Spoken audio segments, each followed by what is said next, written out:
Congressional intern Daniel Hernandez is being called a hero for his role in yesterday's shooting. The college junior was just days on the job when he rushed to help Congresswoman Giffords. And he joined us this evening from the University Medical Center in Tucson. Daniel, good evening.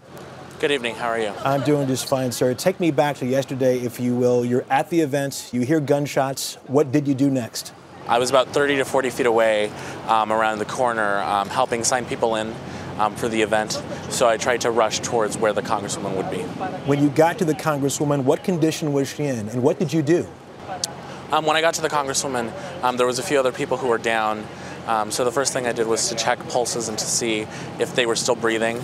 I was able to check 2 or 3 people before I got to the Congresswoman, and I noticed the severity of her injuries. It looked like she had been hit in the head. So she then became my top priority. So the first thing I did was to try and get her up so that she wasn't slumped over in any danger of breathing in her own blood because she was bleeding profusely. The next thing I did was to make sure that I applied pressure to her wound to try and stem the flow of blood. Daniel, we have a picture of you holding Congresswoman Giffords' hand as she's being taken away on the stretcher. During the time you were with her, what did you say to her, and did she say anything to you? She wasn't talking to me at that time. However, she was communicating by squeezing my hand when I would ask her a question.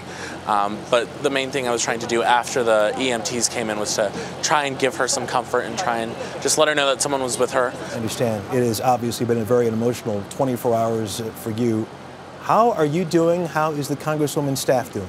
I'm doing well, as best as could be expected with the type of things that happened over the last 24 hours, but just really saddened by the people who are still wounded, not just the staff, but also the other victims who are constituents of Congresswoman Giffords. And the staff is doing as well as could be expected with what's been happening over the last day.